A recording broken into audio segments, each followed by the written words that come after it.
If you're over 40 and quietly wondering, is it too late to pivot? This episode is for you. Driven by purpose, fueled by passion, my words got power, my thoughts have action, motivation, stay gracious, that's greatness, be audacious, motivation, be audacious, innovation, be audacious, inspiration, be bold, motivation, be audacious. Well, yeah, I mean, the thing is scary, like in those moments you can't see the staircase. So yeah, it's scary. I mean, if you're even walking up the stairs in the dark, it's scary, you know? So imagine trying to do that with your life. During those moments, I didn't have that shift. I had the desperation of, I want something different from my life. I don't really have another choice, was kind of the things to kind of help me move forward. You're like, you know, I'm not trying to be morbid or anything like that, but it's like, we're getting older. And so it's like, now's the time. You don't want to be sitting there going, I wish I would have, I could have tried. Right. The worst thing that can happen is that you fail at it and then it doesn't work, but you still get another chance to try it again. Right. That's the worst thing.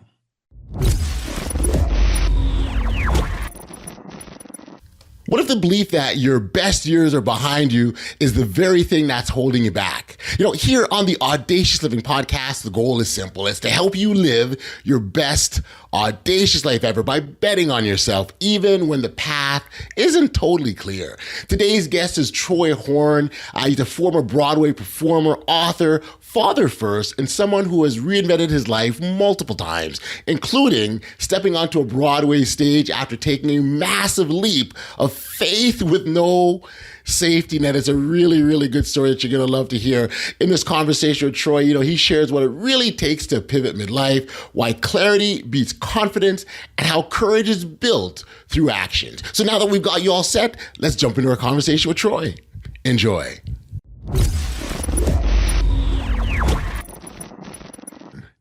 Hey, Troy, thank you for joining me here today on the Audacious Living Podcast.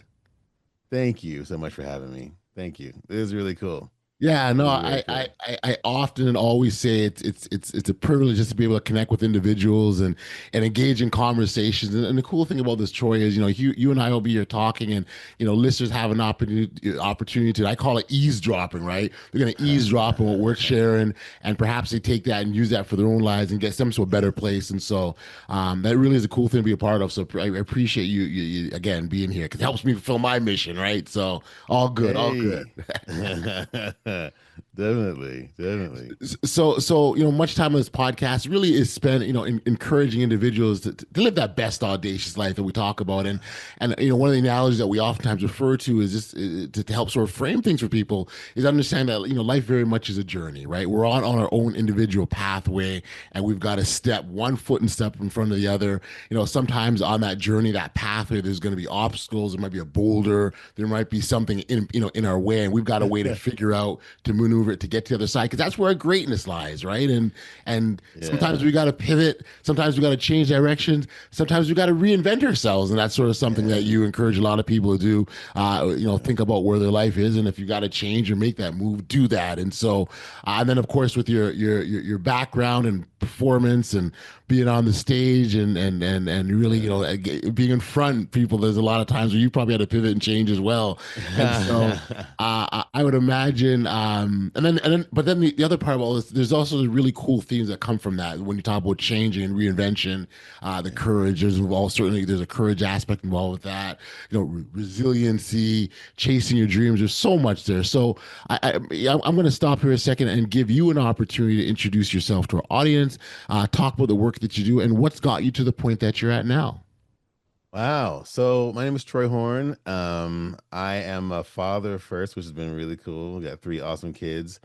Nice. And my whole life I was a performer. Like you said, I did stuff with music, performed on stage, opening for Steve Miller and Government Mule and all those guys when I was a kid, and did rock band music and stuff like that. And now I write books kind of helping people, you know, kind of move into living their best life, because people are like, how did you do that? How did you end up on a Broadway stage? How did you, start a business and grow it, start multiple businesses and grow them? So I just want to kind of help people, kind of live their best lives, because sometimes you need some information from someone else to kind of show you how to do it. So that's what I'm doing now. Nice, nice.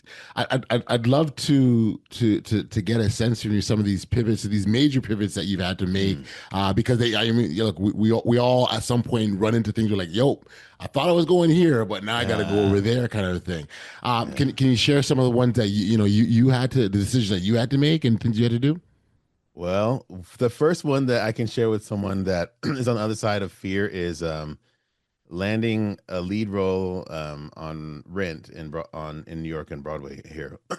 I was working as a musician. This is why I talk about, always be specific on the goals that you want, because I said I want to work full time as a musician was my goal. Okay, fair. And so I was doing that prior to doing this, but I didn't say I want to work full time as a musician and I want to be able to see my kid and maybe spend some time with my family, because sometimes you think you have to sacrifice, so many of the other things to get there. And you do on some level, but you also don't. So when I say be specific, I should have added those things into the equation of I want to work full-time as a musician, and I also want to be able to spend time with my family and some other specifics that I wanted to have. So that being said, I was doing a show out at Disney. And I was driving an hour and a half both way there, and then hour because we were in LA. I would see my kid maybe, on Saturdays and not on the weekend during the week at all. Wasn't seeing my wife, during the week at all. And I was like, I want to be able to be around. And so this opportunity came out to do Rent. I'd never heard of the show before, never done a stage audition before, never done like any of that stuff. I just thought, this is an opportunity to do the other part of it, which is be home more often. Right. So I get on this plane. We have no money. I get on a plane, and back then, we had Southwest was actually, the low fare before it became not that. Right. But anyway, so I get on a plane. We have no money. I go to New York, and I stay in one of the worst hotels I've ever stayed in my life. Went to this audition and just took a bet on myself. It was scary because, again, I was thinking to myself, if I don't land this job, this $600, $700, $800, whatever it is to get here, is really going to sting. Yes. It's really not going to be good. But I went anyways, because it was like, this is an opportunity to do that. Anyways, long story short, they call me and they say, hey, Troy, we'd like to have you do the tour. So this is like the universe, God, or whatever you want to call it, saying, are you sure? So I said, I don't want to do the tour, because the tour means I'm going to spend more time away from my family. Right. So I said to them, if you have something that sits down, I have like a 2-year-old kid. I don't want to be on the road. If you have something that sits down, I would love to do that, which is, again, scary, because I could, it's like we're already in a pinch and I'm saying no to a job. Right. And she goes, the only thing we have sits down, this is what the agent says to me, the only thing we have to sit down is the Broadway show. And I said, well, if something opens up there, I would love to have that. And she goes, okay. I'll never forget it, because she's like, what are you, I'm sure the energy was like, what are you talking about? I just offered you something and you tell me what you want. Right. And so, but I knew I didn't want to, like, that's more time away. So I stood on faith. I gambled on myself. I love that. A month later, I'm standing on a Broadway stage. A month later, she calls and she goes, we had a position open up and we'd love to have you come out and, do the show. And I'm like, wow. So pivoting is scary. I get it. I know from having cars repossessed when I was younger, being wondering how we're going to pay bills, like all that. But like you said, amazing things are always on the other side of that pivot, on the other side of betting on yourself. Gotcha. I love it, and I just love the concept of betting on yourself. Like, I mean, there's Yeah. times it's, Martin Luther King Jr. has a quote along the lines, you're taking that first step when you can't see the entire staircase, right? Yeah. And you Yeah. just go anyways. And that's that we talk about audacious, is that's an audacious, bold, Yeah. stoop move that involves courage. For a lot of people, there are mental barriers that sort of block them from Whew. chasing those. Get it. Yeah. Um, yeah. So, from your experience, what kind of things what kind of barriers are you seeing and experiencing, and how do you overcome them? Well, yeah, I mean, the thing is scary. Like in those moments, you can't see the staircase. So Mhm. yeah, it's scary. I mean, if you even walking up the stairs in the dark, it's scary, So imagine trying to do that with your life. Here's the thing that really, during those moments, I didn't have that shift. I had the desperation of I want something different from my life. I don't really have another choice. Was kind of the things to kind of help me move forward. Recently, it's been as I get older, Hmm. um, seeing people that either I know or that I, care about that are close to me, lose the opportunity to go for it. And by that I mean either pass on or, become very sick. Right. And I always think to myself, you're like, I'm not trying to be morbid or anything like that, but it's like we're getting older. And so it's like now's the time. You Mhm. don't want to be sitting there going, I wish I would have, I could have tried. Right. The worst thing that can happen is that you fail at it and then it doesn't work, but you still get another chance to try it again. Right. That's the Right. worst thing. It's like we Mm. have, like at our age, we have lived through so much stuff. And even as younger people, it's like we've lived through so much stuff. If I could say anything to people that are over 40, I would say, look, trust me when I say you know how to figure things out because you Right. figured things out. Yeah, that's how you got to the point that you're at now. That's how you got here. And Troy, I got to tell you, I think what happens is people sort of forget the journey and Yes. don't remember. Like so. I Yes. mean, let's take it far back. Let's go back. At one point in time, we were babies. At one point in Yes. time, as babies, we were learning how to walk. And at one point in Yes. time, we fell down. But you know what we probably Yes. did is we got up anyways, I love that right? analogy. Yeah. And Yeah. so the idea is, but and so here's the thing: we've been doing this our entire lives, right? Mhm. There's some out there that ride bikes. Tell me the first time you got Right. on a bike, you mastered it, Right. right? Right. And so we've Yeah. been doing this our entire lives, that we've been Yes. overcoming stuff. And I think what happens if you were to really sit down and go, you know what? I did this and I did Yeah. this and I accomplished that. Yes. Like, imagine what that does for your confidence, Yes. right? Exactly. Exactly. Yeah, And like you said, we forget all the things we've done. It's like we need to start remembering who we are, what we've done. Yeah. and then now you really focus on people over 40. Where'd that come from? How did you land? Like, explain that one. Yeah, so that happened because I think, once you pass, we all have plans, let me say it this way, for the first half of life. We know, like, when we come out of high school or college, we're like, or university, I'm going to go be this, I'm going to do that. In the next 10 years, we have all these goals. The next year, I'm going to do this, I'm going to be this person, that famous star, this successful business person, that whatever. We all have all these plans. Then life happens. We go through, we get older, we, have kids or we don't, we have a career or we, do whatever. And then around 40, for me anyways, I realized you go, wait a minute, there's more. There's a lot more possibly. And I didn't really have a lot of plans for this part. Mm, And so I want to talk to the people that are like at that stage when you get to, I think some people have the midlife, whatever. It's like you get to that part and you're like, I don't have any plans. I didn't really think about what I wanted to do. right. Um, what do I want to do? Because there's this time here and I don't have any idea what I want to do with it. So that's why. Yeah, that's why how I Yeah. landed to over 40. Yeah. Is and again, you've been in television, Yeah. obviously Broadway. Yeah. So talk about how, so you do the Broadway thing, right? You're on Mhm. Rent, which is, you Right. know, acclaimed, well Yeah. known, had a great run. I Yeah, I mean, did. Yeah. phenomenal run. Yeah. what happens after that? That's exactly. Well, for me, it was like, okay, I did all these things. I was able to get a record deal. I, appeared like all these things, record deal. We opened for this famous band. I was featured in Forbes with the record company owner, did Rent, did television and film, all that stuff. So then I have this kid, right? I'm doing the Broadway show, and I'm like, I want some more time with my kid.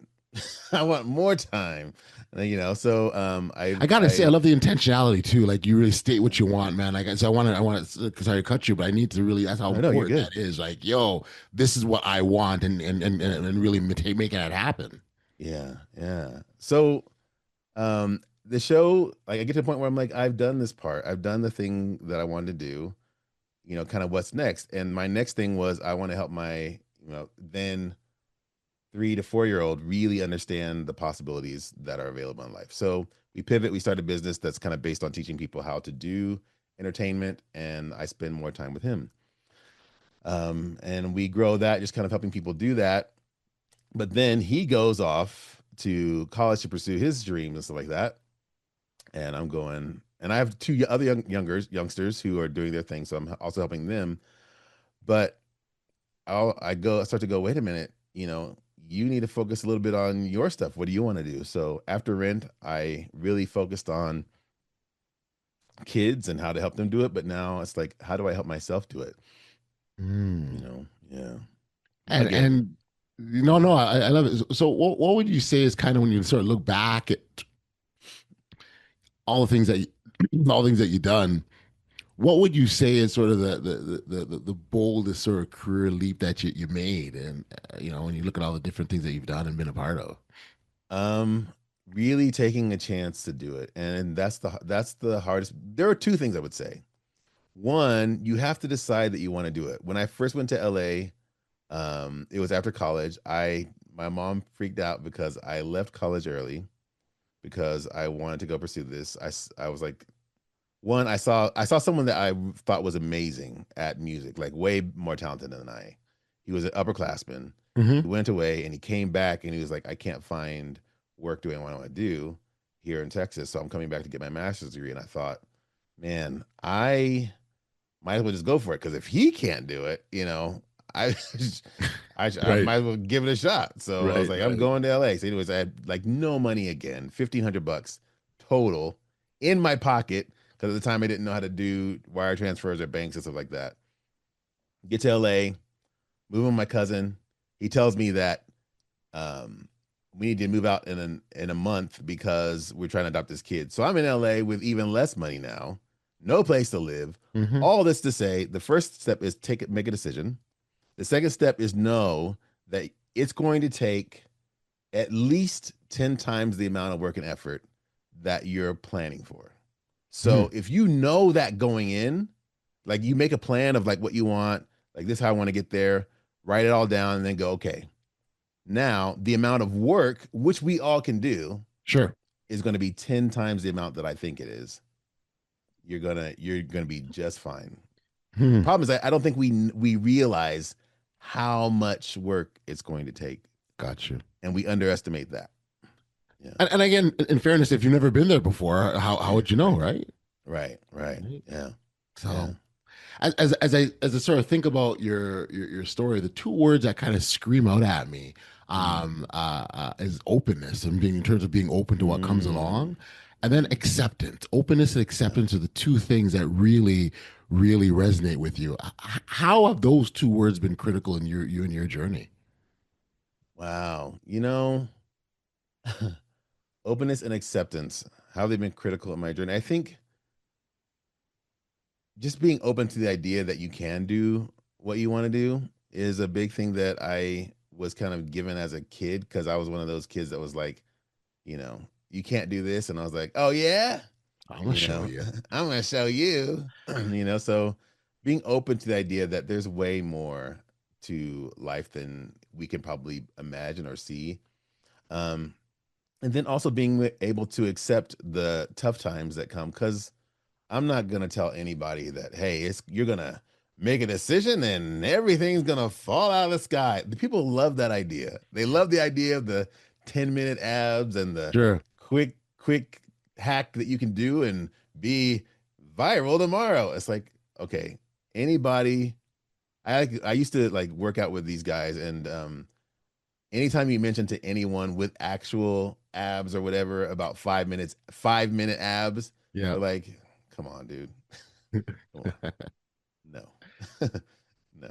But it sounds great. It sounds wonderful. Of course, sounds wonderful. It'd be great. I mean, hey, watch this video on YouTube or whatever, and by the end, I'm going to show you how you can make $30 million. It's like, it sounds amazing. But, no. One of the, and so no, I'm glad you shared that, because you are right. There's no quick fixes, no shortcuts. No. It's, as you talked earlier about the hard work, right? It is hard work. Yes, and you got to accept that one. It's going to be, they're going to be ups, they're going to be downs, and that you can do it. It's like the thing, like you said, the mental part is the thing that gets in all of our way. We believe that we can't, or because we came upon this hardship, it's not for us. Hardships are I kind of think of them as the test to see if you really want it.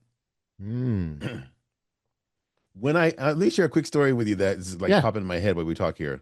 When I first moved there, again, no money. I'm talking like car repossessed, like can't pay the rent, like no money. Right. Right. And I'm working at this place, this consumer testing place, where people call in, or we get people and we have them pay like $100 or we pay them $100 to be consumer testers on new products. Okay. I'm working there with a lady by the name of Octavia Spencer before she became Octavia Spencer. We were all like, just, she made a decision to do it. Anyways, long story short, 15 to 20 years later, I had already done a Broadway show. I'd already done all the things. And, she was doing smaller parts or whatever. We met back in 96, 97. Okay. Or whatever. She gets her Oscar from playing in the movie The Help, and is working with Taraji P. Henson and Oprah and all these people. This is at least minimum. I'm not, I think it was 2007, 2008. So this is at least 20 years after we knew each other. That's a long time. That's a lot of work. That's a lot of missed roles, but I can guarantee you she would do it again, knowing that I'm going to win an Oscar in 20 years. Yeah. Yeah. It makes the journey that much more sweeter, right? Good grief, right? So I remember there was a short stint where someone was, hey, you ever think about doing commercials? I'm like, yeah, right. Yeah. And I remember the first time I got a call and they said, hey, why don't you come and show up? And I said, cool, no problem. And I walked in the room and there was 20 bald black guys that looked just like me. I'm looking, I'm going, huh? Right? Yes. Like, that in itself is an experience that it's very surreal, right? Because remember, you get that call, you're feeling good. Oh my gosh, I'm wanted. This is it. And you walk in a room and you're like, there's 20 twins that look like me, right? Yes. So that's the experience. And also the other part about it too, and I've actually heard casting directors talk about the fact that over a given month, you can go to like 20 auditions. And if you get called from one or two, that's successful. Right. So going back to your point about the hard work and what you've got to go through and persevere and be consistent with it and not give up, it's key in all this, isn't it? Oh, 100%. 100%. It's key. And I mean, the best thing you can do with anything, I believe, I've learned is go all in on yourself. And by that I mean, it's like, we like to go, well, will people like this? Will people be offended by or not like that I have, I don't know, a bald head, which we both have, right? Or will people not like that? Will they think that having gray in my beard it doesn't matter? The people who don't like that aren't for you. They're not your audience. So let them, the best thing you can do is go 100% on who you are. And by doing that, you become the one person in the room who may look visually like other people, but you're not. There's an energy that's different about you, not only in, your presentation to the world, but if you do it online. It's like that's the win that I've learned. It's like all the things that you're worried that are a part of you that you're worried people might not like are the exact things that are going to attract the people that are the people that you want to be around and the people that you want to help. So along that vein, I wonder if can you think of an instance where a time that maybe you doubted yourself and what helped you push through it? Yeah. So so many. Which one do I take? Right. Let me see. Which one do we choose? No, I mean, well, for instance, the first time that I wrote a book, and I wrote it actually again for my kid because he was struggling with some stuff. I was like, I'm not a sports guy. I'm a musician. What do I know about this? So I started doing research for him, and I put it together and wrote this book, put it out there. Only for like about a year or so, it did okay. And because I went all in on not the, hey, do you know the probabilities of you becoming a professional athlete or getting a college scholarship? Or I was like, look, we know this stuff is hard. We know being an actor is hard. Sure. We know being a professional athlete is hard. We know this. Okay. Yay. We don't have to keep celebrating it every day. Right. So now that we know this, how do we do it anyway? And so I say that to say, I wrote this book, hadn't done it before, went on to help so many people because I was authentic in who I was and saying, okay, who cares about the statistics or whatever? We're going to figure this out. Went on and was able to sell like over 200 and something thousand copies. Man. Because I went all in on like, I'm not going to be the person out there going, well, you don't have dreams of being a professional, whatever. Because they told me that when I went to LA, they were like, what's your fallback plan going to be? What are you going to do if it doesn't work out? I don't know. Because I'm not thinking about that. Right. Right. It's like, does that mean we don't know it's not out there? No, we know sure. It's a possibility. Everyone knows that. We don't have to keep bringing it up. How do we get there anyway? Because there are a lot of people with a lot less whatever talent, what intellect, whatever you want to say, that got there. So if they can get there, you can get there. That's right. If anyone can, yeah. Right.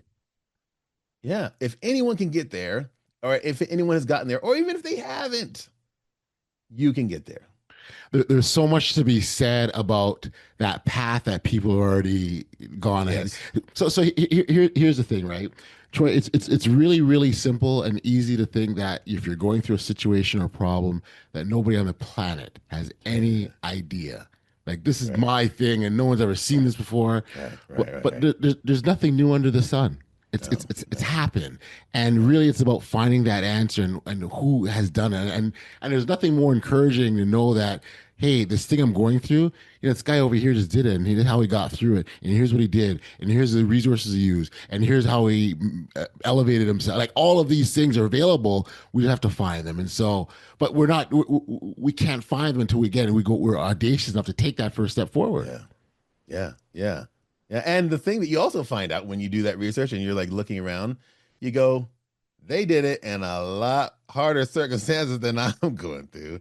It's like, I'm worried about, half the things, and they made it happen. So look, we're all standing in a world full of people, like the audition room, who have looked just like us, possibly out there, at least enough of them. And in the past, this is why I love reading books, which I didn't know I liked reading books until I was in my mid-30s or so. Okay, yeah.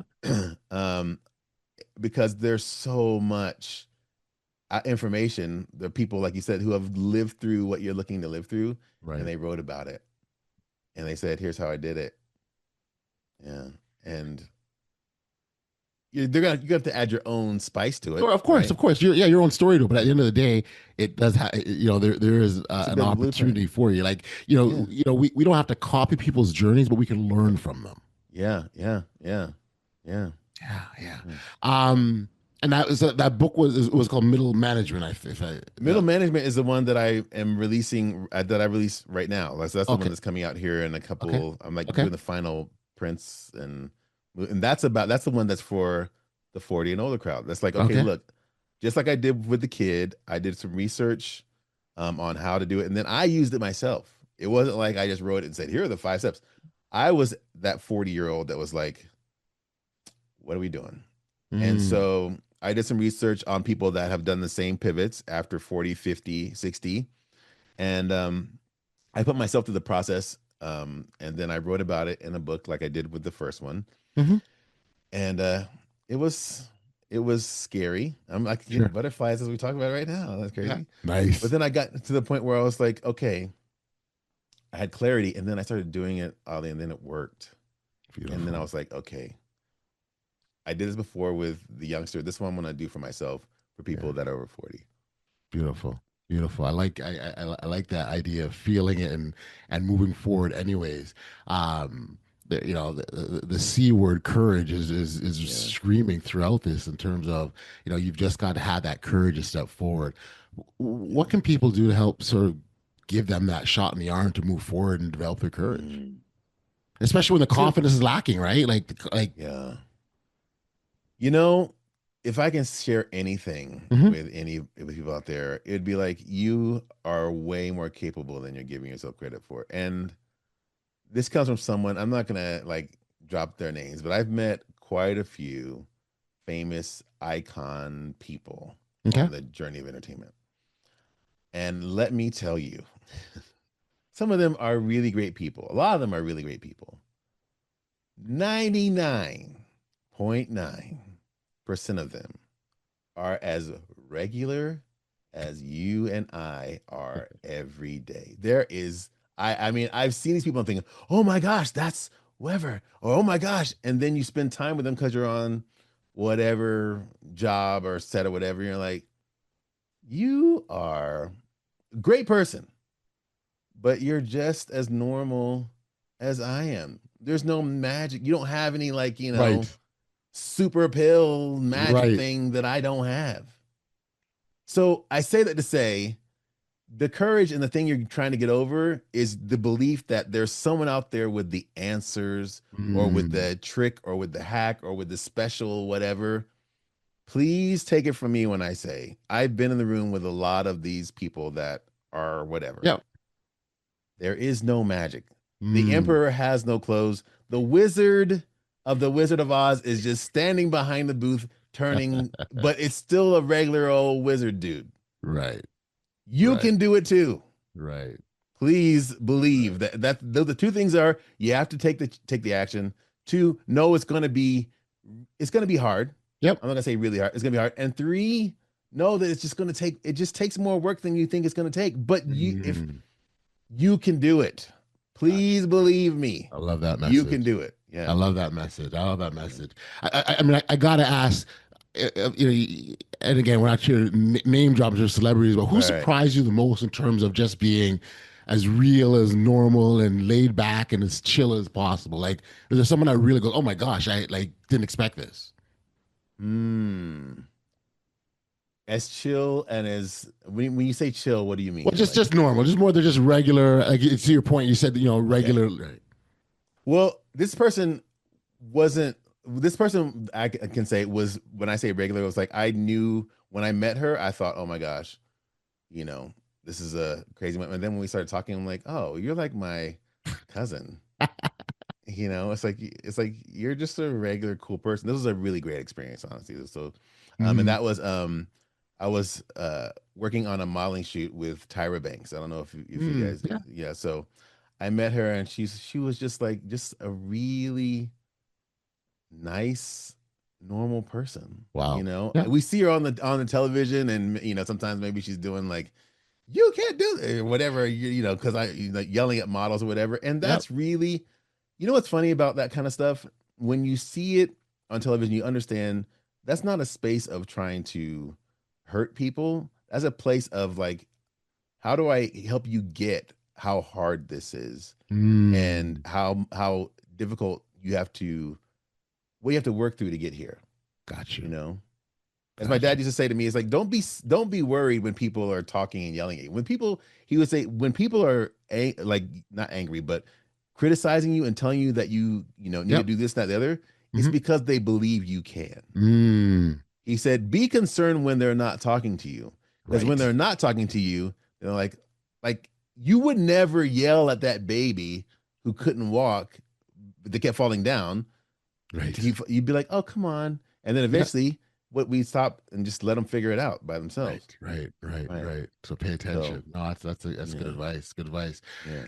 So again, just thinking about audacity and the theme of this, like what does audacity look like in the middle age for people? Like what does that look like? Yeah. That thing you wanted to do, that thing that you wanted to be or become, taking a chance to do it. Yeah. And a couple of things that I talk about in the book is one, taking the chance to do it. Number two, this is not at this point in life, this is not something that you go out to the world proclaiming, I believe.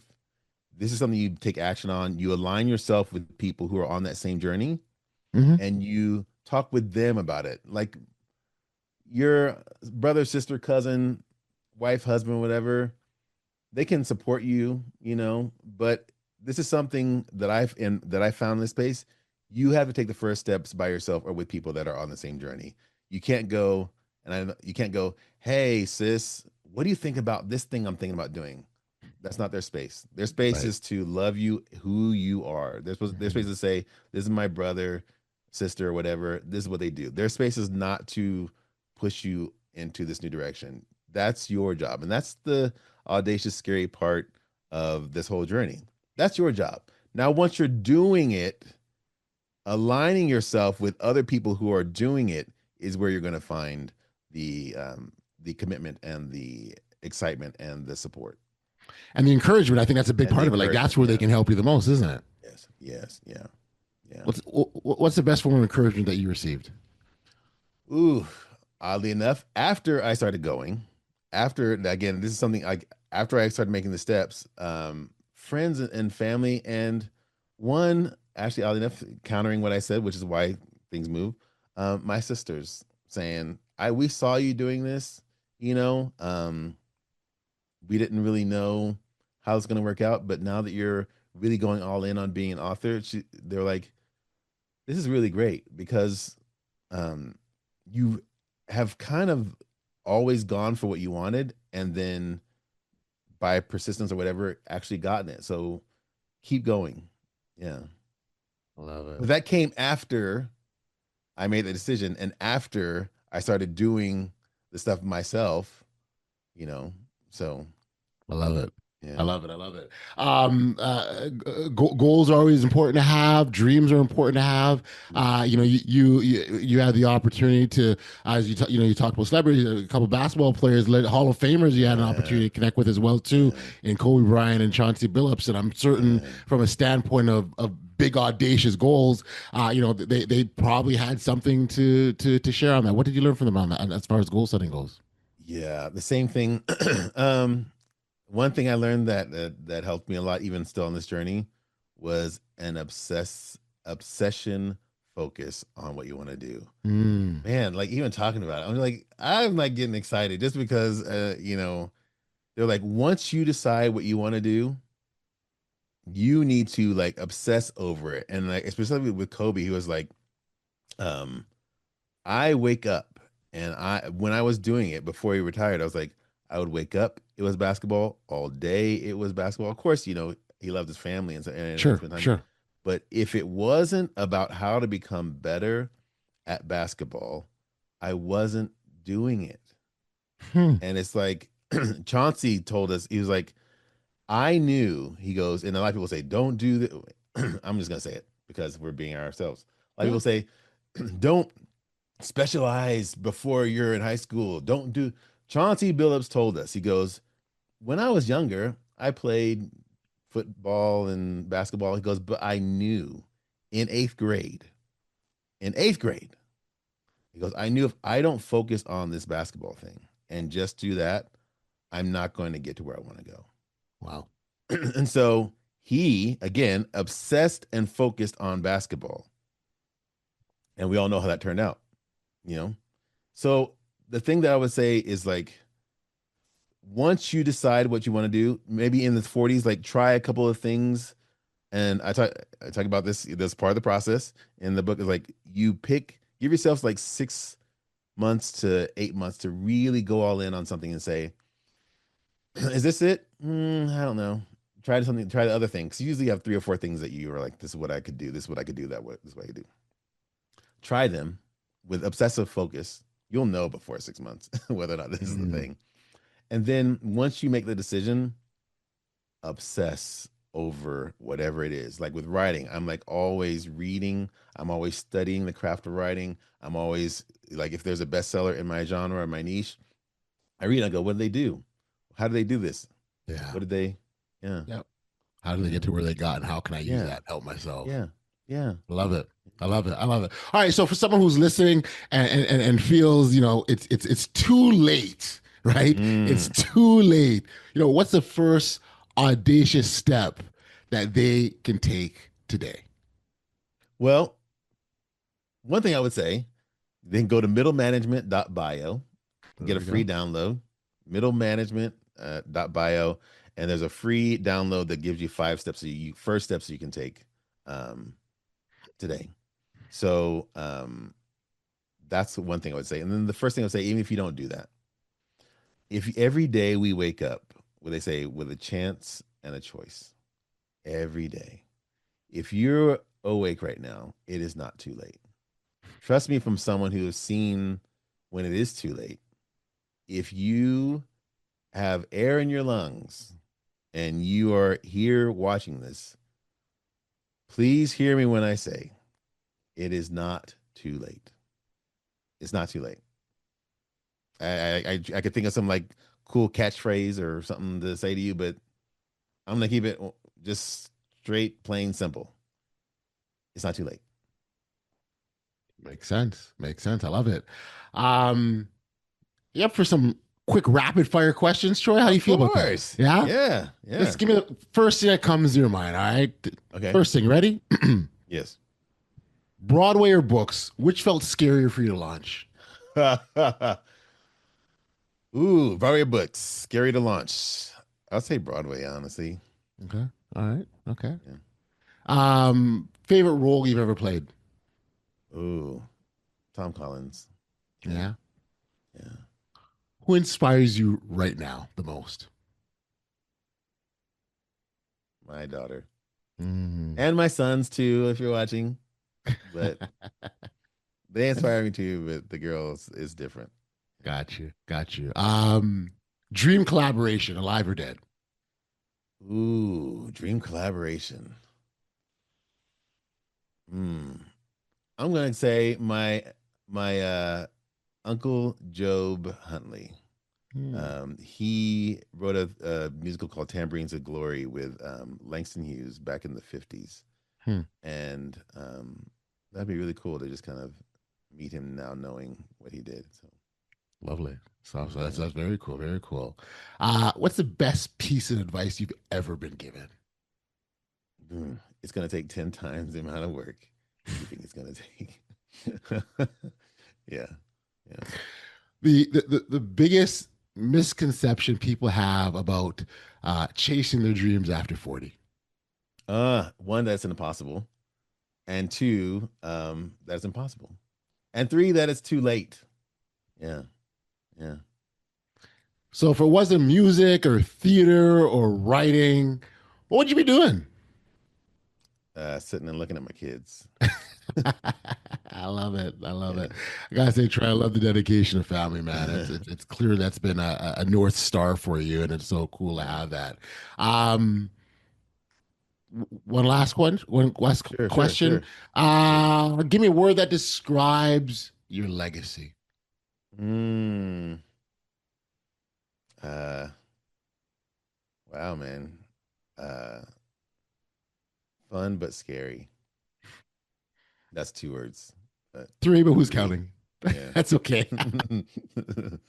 That's okay. We'll let it slide. Let's go. Well, listen, Troy, this has been great. I've loved the journey. I love the motivation. I just love the attitude that anything is possible kind of a thing, and that there are no limits. The limits really are in our minds, and you've shown that and proven that. And I love the fact that you've got that in your book, Middle Management. For listeners that want to connect with you directly, learn more about you, get a copy of your book, where could we send them? Yeah, you can send them. The best places, again, I'm going to say just go to middlemanagement.bio. That'll put you in my kind of ecosystem where we kind of talk about, everything really. And I send out little weekly or little emails like that to kind of keep in touch. That's the best place I could say to keep it simple. Yeah. Very cool. Well, we will make sure that all the appropriate contact details are in the show notes below, and certainly encourage listeners to check you out there. This has been mad cool, Troy. I really, really have. I love this journey. I love this story, and I just love the passion about how you go about doing things, and the commitment to family too. As a father of 3 myself, I resonate with you loud and clear. But most importantly, thank you for being a guest on the Audacious Living Podcast. Man, thank you for having me. This has been really fun. Cool. Very fun. Good. I'm glad it was a good experience. I appreciate you, my man. Yeah, I appreciate you.